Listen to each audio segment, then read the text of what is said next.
Ölənin dalıca danışmağın günahı nədir? Şəriətə görə heç nə. Quran ölüb gedən fironları lənətləməklə bizə ibrət və nümunə dərsi verir. Bu dünyada yaşayanlara örnək göstərir. Bu mənada Məhəmməd Peyğəmbər özü əmisi Əbu Ləhəbə belə güzəştə getmir. Dilimizdə söyüş və təhqir kimi işlənən əbləh sözü məhz bu kafirin adı ilə bağlıdır, Peyğəmbərin əmisi olsa da.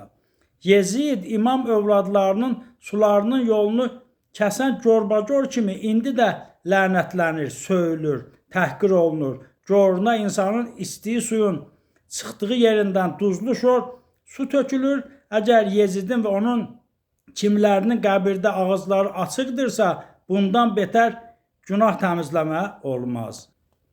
Bu, Zevs tərəfindən lənətlənmiş Sizifin taleyindən də betərdir.